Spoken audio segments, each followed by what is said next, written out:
उन लोन लेने वाले बच्चों के लिए हम 3% का, लोगों ने खूब तालियां बजाई, उन्होंने पूरा 2 मिनट उसमें बोला। आपको पता है हमारे बजट कितने का है?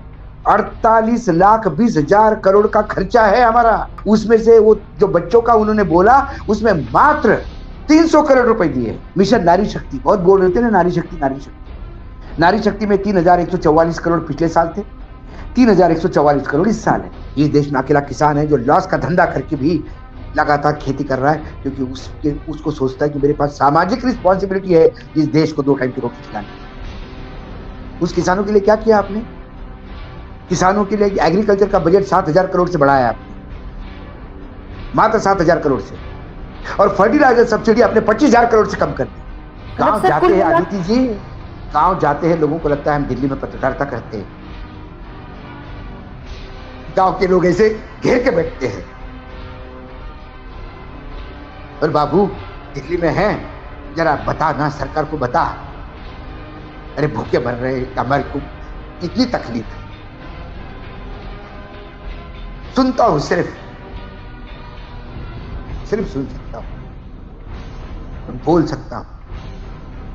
दोस्तों, इस बार केंद्र सरकार ने, नरेंद्र मोदी 3.0 की सरकार ने जो बजट पेश की है 8 महीने के लिए, उसके अंदर किस तरह से आम जनता को लूटने की कोशिश की गई है, उसका खुलासा आज के इस एपिसोड में होगा। हमारे साथ थोड़ी देर में वरिष्ठ पत्रकार अशोक वानखेड़े जी जुड़ेंगे, जो आपको खुलकर के बताएंगे कि किस तरह से आई वॉश किया गया इस बजट में, किस तरह से आम जनता को लूटने की कोशिश सरकार करती हुई नजर आ रही है। तो साथ ही साथ जो खबरें चल रही है कि नीतीश कुमार और चंद्रबाबू नायडू ने मोदी जी को पूरी तरह से निचोड़ ली है, उसके पीछे का खेल क्या है? क्या उसमें भी नीतीश के साथ और नायडू के साथ नरेंद्र मोदी ने धोखा किया, या नीतीश और नायडू ने वाकई नरेंद्र मोदी को समझा दिया कि मोदी जी की अब वो औकात नहीं रही? और किस तरह से इस बजट में नरेंद्र मोदी ने हर एक राज्य को कर्जा लेने की ओर धकेल दिया है, जो कर्जा आगे चल के आपको, हमको, हमारे आगे वाले जनरेशन को चुकानी पड़ेगी। उसका खुलासा आज के इस एपिसोड में होगा कि आज का ये बजट, 2024 का ये बजट जो है, एक तरह से आई वॉश है, इसके अलावा कुछ नहीं। निर्मला सीतारमण, मोदी जी और मोदी सरकार मिल करके किस तरह से आम जनता के साथ धोखा किया है, उसका बड़ा खुलासा आज के इस एपिसोड में वानखेड़े जी करेंगे। तो इस एपिसोड को आखिर तक देखिएगा, क्योंकि किस तरह से चुनावी हार के बाद भी नरेंद्र मोदी इस मामले में बदलते हुए नजर नहीं आ रहे हैं। उल्टा वो आज भी अडानी अंबानी का जेब भरने में और आम जनता की जेब काटने पर उतारू है। तो आखिर तक वीडियो में बने रहिएगा, लेकिन सबसे पहले चैनल को सब्सक्राइब कीजिएगा, ज्वाइन कीजिएगा और आगे बढ़िएगा। तो चलिए सीधा अशोक वानखेड़े जी का मैं रुख करती हूं। तो वानखेड़े जी, स्वागत है आपका देश नीति के मंच पर फिर एक बार हमारे साथ जुड़ने के लिए। क्या ये बजट 8 महीने से पहले का जो ये बजट है, 8 महीने के लिए जो बजट है, क्या वो बजट कुर्सी बचाओ बजट है? माना यह जा रहा था सामने हरियाणा चुनाव है, महाराष्ट्र चुनाव है, शायद बरसात होगी, लेकिन आंध्र प्रदेश और बिहार के लिए जिस कदर सोचा गया, उसके बाद महाराष्ट्र और हरियाणा जो भी सामने विधानसभा चुनाव है, उन राज्यों के लिए बिल्कुल भी सोचा नहीं गया। क्या इतना साफ हो गया कि आज की इस परिस्थिति में मोदी से ज्यादा ताकतवर नीतीश और नायडू है? एक मराठा वॉरियर जख्मी हो गया बुरी तरह से, तो नजीब अब्दुल्ला ने उसको पूछा कि पटेल अब क्या करोगे? उसने कहा, अरे बचेंगे तो और लड़ेंगे।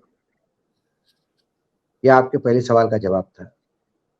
केंद्र में बचेंगे तो महाराष्ट्र हरियाणा लड़ेंगे, केंद्र में बचे रहेंगे तो झारखंड लड़ेंगे, केंद्र नहीं रहेगा तो फिर बाकी चुनाव की क्या मायने रखते हैं? और केंद्र में रहने के लिए जो दो बैसाखियां हैं, इस बैसाखियों को कुछ दो ना दो, देने का नाटक तो करो।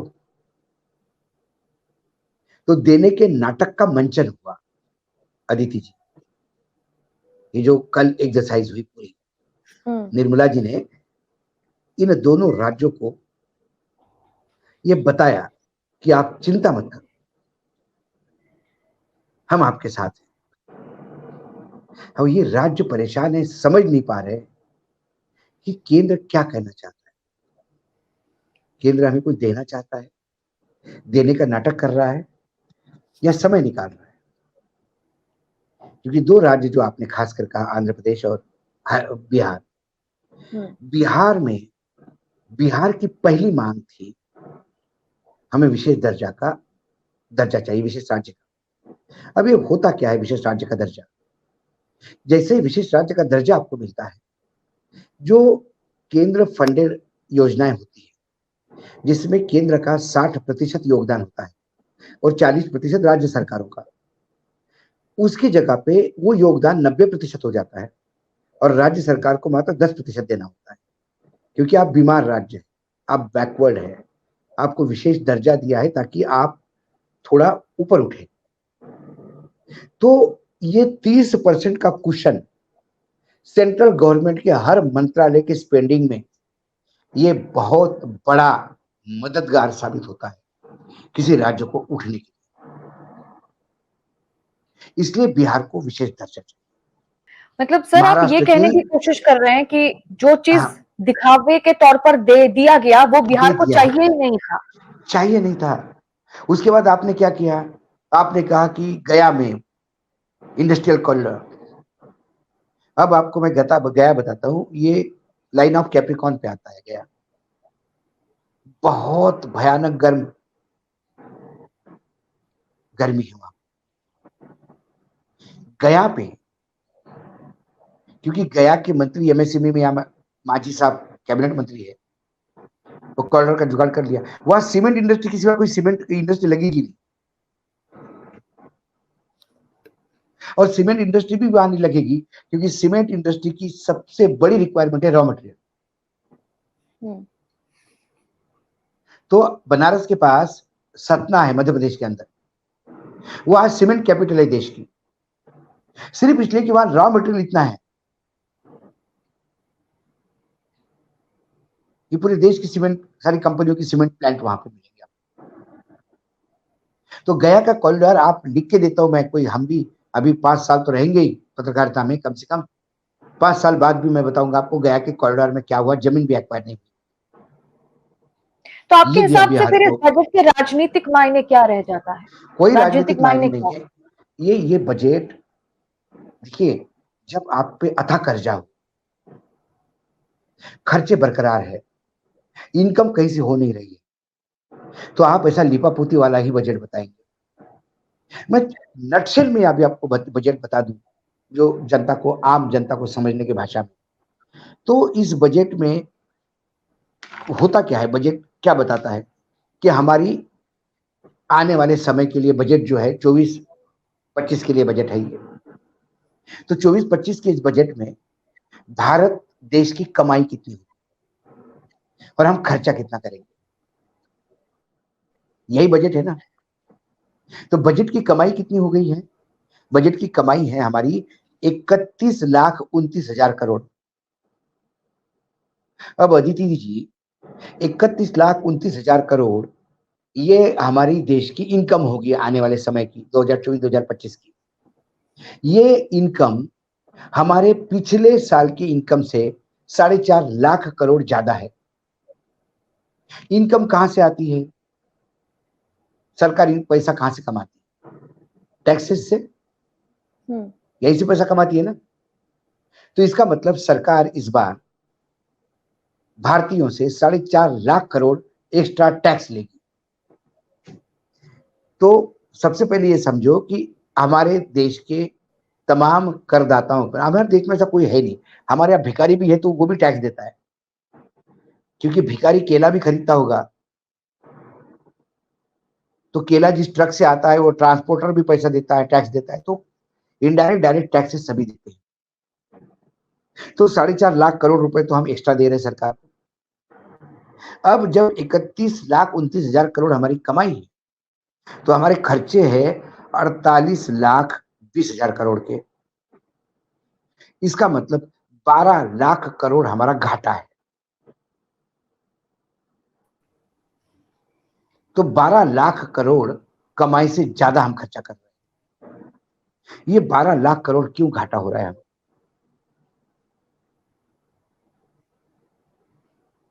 यहां रोक के मैं आपको थोड़ा पीछे चलता हूं। पहली बात फिर से, हमारे देश की कमाई 31,29,000 करोड़ है और हमें जो ब्याज में देना है, कर्जों का ब्याज चुकाना है, उसके लिए 11,62,000 रुपए, 12,62,000 करोड़ रुपए हमें निकाल के रखने पड़ रहे हैं, ब्याज में देने पड़ रहे हैं। मतलब जहां जिस घर की कमाई 31,29,000 करोड़ है, उसमें से 35% करीब करीब 12 लाख करोड़ का पैसा हम सिर्फ ब्याज में दे रहे हैं, इतना कर्जा लेके रखे हैं। तो 2/3 में हमें अपना पूरा साल चलाना है। कैसा चलेगा? यदि ये 12 लाख करोड़ हम ब्याज देना नहीं होता हम पे, तो ये 12 लाख करोड़ का घाटा ही नहीं होता। हम 31,29,000 करोड़ कमाए थे और 31,29,000 करोड़ पे खर्चा करते, सुखी रहते। लेकिन मोदी जी ने 54 लाख से 200 लाख करोड़ कर्जा देश पे किया है। तो ये कर्जे का जो ब्याज का आंकड़ा है, हर साल बढ़ेगा, क्योंकि इसमें कुछ कंपोनेंट वापस भी करना है। इन्होंने राज्यों को एडवाइस किया है कि आप 50 साल का कर्जा लीजिए, हम आपको मदद करेंगे, ब्याज फ्री कर्जा। अदिति जी, आपको पता है कि मोदी सरकार ने 2023 में भयानक कर्जा लिया है मार्केट से, और 50 साल के लिए। मतलब जो मोदी जी ने 2023 में कर्जा लिया, वो 2073 की जो सरकार है वो चुकाएगी। इमेजिन करिए, जब आपका नाती कॉलेज में पढ़ता होगा, मैं वो बता रहा हूं आपको, तब वो आपको पूछेगा, दादी हु वाज नरेंद्र मोदी? तब आप उसको कहोगे व्हाई आर यू आस्किंग? बोलेगा ही हैज रूइंड अस ना, he has taken 50 years back a loan which we are paying now. My finance minister says ये पाप है पुराना, हम क्या करें? ऐसा ही पाप बाकी राज्यों से करवाने के लिए जा रहे हैं। इन्होंने आंध्र प्रदेश को भी जो पैसा दिया है 15,000 करोड़, तो राजधानी के लिए दिया है। बाकी सब प्रोमिस किए हैं। बाकी आपको उनको बोला है कि आपके बैकवर्ड डिस्ट्रिक्ट और इसके लिए आपको हम इंस्टीट्यूट से पैसा दिलवाने में मदद करेंगे।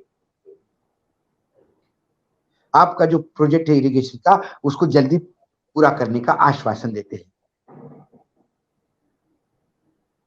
मतलब आप ये कहने की कोशिश कर रहे हैं सर कि केंद्र सरकार जो है वो इस बजट के जरिए कहीं ना कहीं बाकी राज्य को कर्जा लेने पर मजबूर करेगी, और जो कर्जा आगे चल के आम जनता को चुकानी है। सबको। मोदी जी ने जो 200 लाख करोड़ चुकाया, वो कौन सा मोदी जी के घर की प्रॉपर्टी बेच के, या शाह जी की, या निर्मला सीतारमण जी की पर्सनल प्रॉपर्टी बेच के देना है? मैंने एक बार कैलकुलेशन किया था कि हर आदमी के, मतलब 5 साल पहले की मेरी स्टोरी है, हर आदमी पे करीब करीब 1.25 लाख रुपए कर्जा था देश के। तब मैंने कहा था कि मोदी जी को धन्यवाद देना चाहिए, उनने हमको लखपति बना दिया। क्योंकि मैं बैंक में यदि 1.25 लाख रुपए कर्जा लेने जाता हूं, तो कम से कम मेरी वर्थ 5 लाख रुपए होनी चाहिए। जब मैं 4 लाख का आदमी हूं, तब मुझे 1 लाख का कर्जा मिलता है। तो मोदी जी ने आज ही हर गरीब, हर भारतीय को 5 लाख वाला आदमी बना दिया, 1.25 लाख का कर्जा लेके। हम सब लखपति है, धन्यवाद दो मोदी जी। आज क्रूड के प्राइसेस कम हो गए।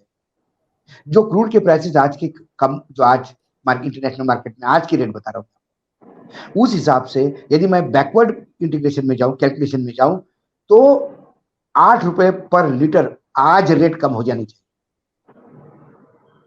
लेकिन नहीं होंगे। क्योंकि जब पेट्रोल की प्राइस की बात करता हूं मैं, ये बोलते कि महंगाई हो गई, फूड रिलेटेड महंगाई है। क्यों फूड रिलेटेड महंगाई है भाई? It is because of the higher price of petroleum, transport. खेत का गेहूं मार्केट में आता है,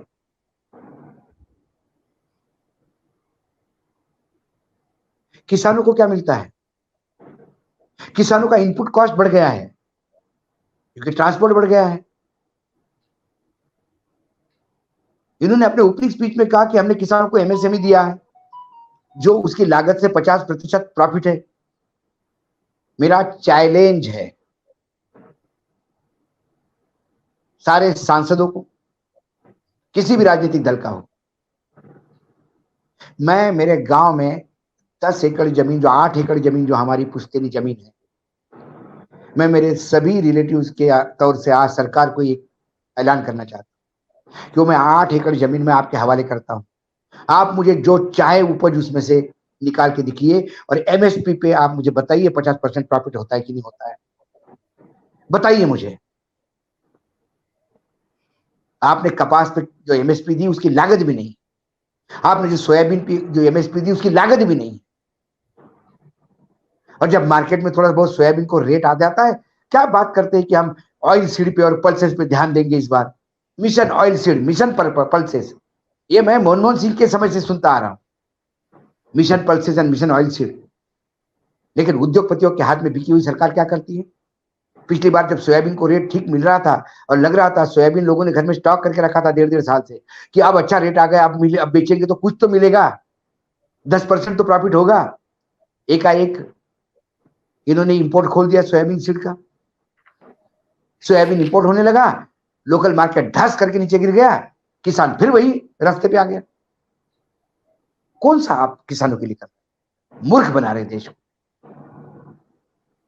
मैंने चैलेंज, मैं कई बार बोलता हूं, कोई एक मायका लाल आके कहे कि ये 8 एकड़ जमीन अशोक जी मैं करता हूं, मैं आपको बता देता हूं, इसमें अरहर निकाल के, इसमें कपास, इसमें सोयाबीन, इसमें मूंगफली, मैं क्रॉप लेके आपको बता देता हूं एमएसपी पे बेच के कि देखो मैं प्रॉफिट कमाता हूं कि नहीं कमाता हूं। पत्रकारिता छोड़ के उसके खेत में जीवन भर आजीवन मैं बंधुआ मजदूर बन के तैयार हूं।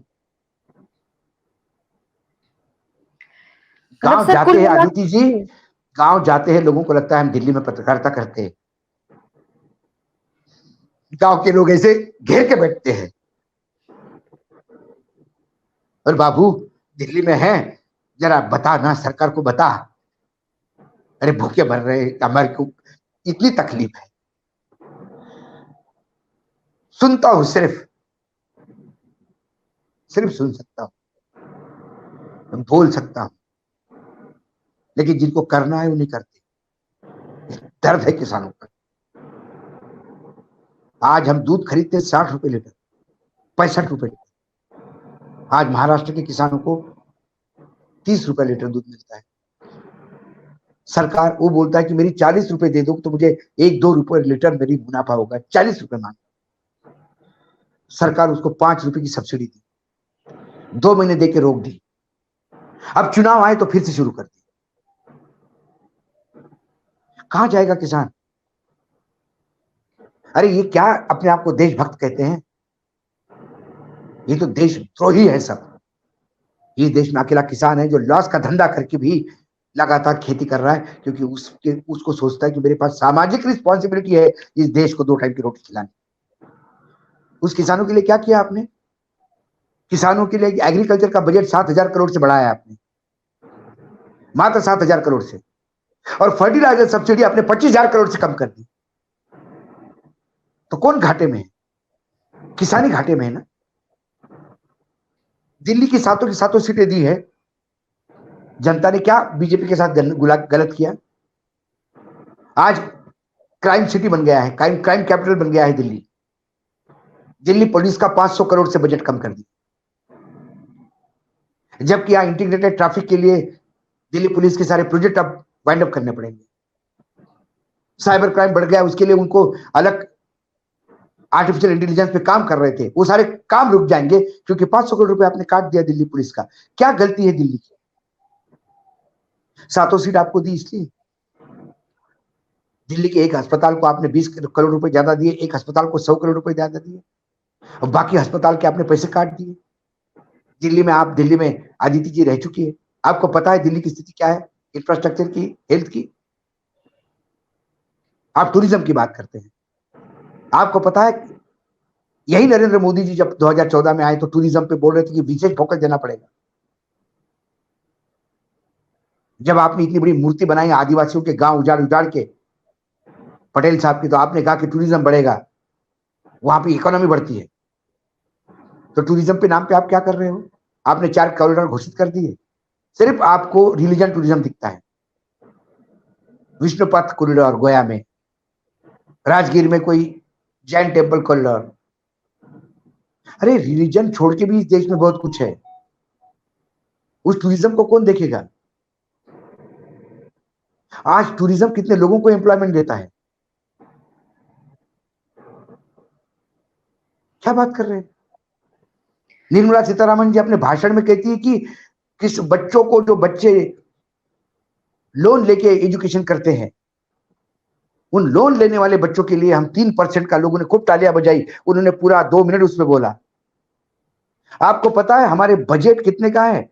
48,20,000 करोड़ का खर्चा है हमारा। उसमें से वो जो बच्चों का उन्होंने बोला, उसमें मात्र 300 करोड़ रुपए दिए।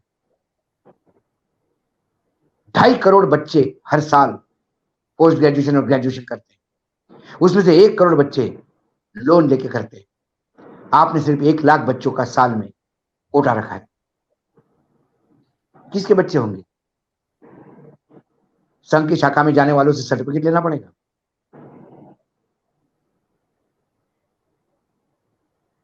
$300 करोड़, 48,20,000 करोड़ में से 300 करोड़ देके आप 2 मिनट बोलते हो उस पर, लेकिन बाकी जगह बोलने में आपको शर्म आती है। कितने जगह इन्होंने पैसा कम किया। मिशन नारी शक्ति, बहुत बोल रहे थे ना, नारी शक्ति नारी शक्ति। नारी शक्ति में 3,144 करोड़ पिछले साल थे, 3,144 करोड़ इस साल है। मतलब जो महंगाई की मार से वो 3,144 करोड़ पिछले साल के, वो 3,000 करोड़ हो गए होंगे। कम से कम इन्फ्लेशन का तो देखना चाहिए। ये सरकार खेलती है आंकड़ों के साथ। मैंने कहा ना कि एनेक्चर पढ़ने के बाद बहुत सारी चीजें सामने आती है। अब देखिए, लॉन्ग टर्म कैपिटल गेन नाम की एक चीज होती है, ठीक है? वो ये है कि मैंने 1 करोड़ का घर खरीदा 10 साल पहले, 10 साल बाद वो मैंने 2.5 करोड़ का बेचा, तो मुझे कितने एक्स्ट्रा मिले? 1.5 करोड़ रुपए। क्योंकि 1.5 करोड़ का घर 2.5 करोड़ में करूँ तो 1 करोड़ रुपए मुझे एक्स्ट्रा मिले। अब 1 करोड़ रुपए मेरा कैपिटल गेन है। लेकिन पुराने समय में सिस्टम क्या था कि जब मैंने 1 करोड़ का घर खरीदा, तब महंगाई का इंडेक्स क्या था? जब मैंने बेचा, तब महंगाई का इंडेक्स क्या है? मतलब उस इंडेक्स के फॉर्मूले से मैं उस घर की कीमत आज के रेट में निकालता कि मैंने 10 साल पहले लिया हुआ 1 करोड़ का घर महंगाई के इंडेक्स को एडजस्ट करते हुए ये अब 1.25 लाख करोड़ का, मतलब 1.25 करोड़ का हो गया, या ये 1.5 करोड़ का हो गया, और मैंने 2 करोड़ का बेचा, तो मुझे 50 लाख रुपए प्रॉफिट हुआ। तो मैं 50 लाख पे गेन देता था। इन्होंने वो इंडेक्स वाला क्लॉज हटा दिया, फ्लैट 12.5% रेट कर दिया। अब यदि आपके दादी ने सोने का कड़ा लिया होगा 20 रुपए तोले का, 10 ग्राम का, और वो 10 तोले का सोने का कड़ा है, उनने अपने बेटी को दिया, अब आपकी शादी होने वाली है, आपको आपके मां ने दिया, आपने उसको बेचना चाहा तो बोलेगा आज इसकी कीमत 20 लाख है, आपके नानी ने खरीदा था 20 रुपए तोले से, 100 रुपए का। तो अदिति जी, आपको इस पे टैक्स देना पड़ेगा। कितना? 20 लाख में से आपको 200 रुपए काट के 19,99,800 पे 12.5% टैक्स लगे। तो वानखेड़े सर, उस हिसाब से देखा जाए तो नरेंद्र मोदी प्रधानमंत्री बनने से पहले या प्रधानमंत्री बनने के बाद भी ये नारा देते थे कि गरीबी को मिटाना है, हटाना है, हवाई चप्पल वाले भी हवाई जहाज में चढ़ेंगे। लेकिन आज जो परिस्थिति है, तो देश तो डेवलपिंग कंट्री से सीधा गरीबी मुल्क बनते चले जा रहे हैं। नहीं नहीं, वो तो खुद मानते हैं ना। वो खुद ही बोलते हैं कि इस देश के 80 करोड़ लोगों को 5 किलो अनाज नहीं दूंगा तो भूखे मरेंगे। जो देश की 60% से ज्यादा आबादी भूखे मरने के कगार पे हो, वो तो और मरणासन्न स्थिति में पहुंचा। हाँ, उन्होंने जो बात कही, कई बार हम उनको गलत समझते हैं, कभी अन्याय करते हैं उनसे। जब उनने कहा था ना खाऊंगा ना खाने दूंगा, लेकिन उन्होंने ये तो नहीं कहा था कि मेरे हाथ से किसी को खिलाऊंगा, इसके लिए तो मना नहीं किया था। वो खुद खाएंगे नहीं और किसी को खाने नहीं देंगे, लेकिन वो चाहे तो किसी को खिला सकते हैं। तो दो अपने लाल जो पाल के रखे हैं उन्होंने, अडानी अंबानी, उनको खिला रहे हैं। इस पे क्यों नाराजगी होनी चाहिए? अच्छे दिन आएंगे, कब आएंगे कभी नहीं बताया था उन्होंने, तो इंतजार कीजिएगा, आ जाएंगे, 1000 एक साल में तो आ ही जाएंगे। उसके बाद जैसा आपने अभी कहा कि हवाई चप्पल वाला हवाई यात्रा करेगा, बिल्कुल। पहले जूते पहन के आदमी यात्रा करता था, वो जूते वालों की स्थिति इन्होंने इतनी बुरी कर दी कि बेचारा खुद हवाई चप्पल पे आ गया। अब वो हवाई यात्रा करता है, तो उन्होंने जो कहा वो सार्थक करके दिखाया। आप ये मत सोचिए कि जो हवाई चप्पल पहन रहा था वो जो हवाई जहाज में जाएगा ना। जो 12,000 का जूता पहन रहा था उसकी स्थिति हवाई चप्पल पे ले आई है, टैक्स लगा लगा के। अब वो कंपनी के खर्चे पे जब हवाई यात्रा करता है तो आपको हवाई चप्पल वाले हवाई जहाज में देखेंगे। मोदी जी ने कोई गलत नहीं कहा था। तो ये बजट आई वॉश है। फॉरेन इन्वेस्टमेंट कंपनी जो है, यदि विदेशी कंपनियां अपने देश में काम कारोबार करती है, तो जो कारपोरेट टैक्स उनके ऊपर 40% लगा हुआ था वो 35% कर दिया। मतलब भारत से और अब पैसा बाहर जाएगा।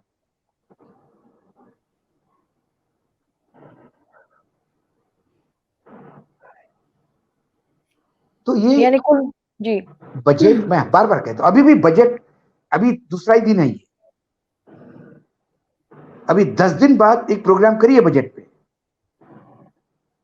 तब एक एक चीज निकल के आएगी, तब आपको पता पड़ेगा अरे ये तो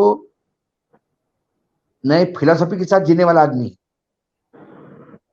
वो तो जनता को पूछते हैं आए हो तो क्या लाए हो,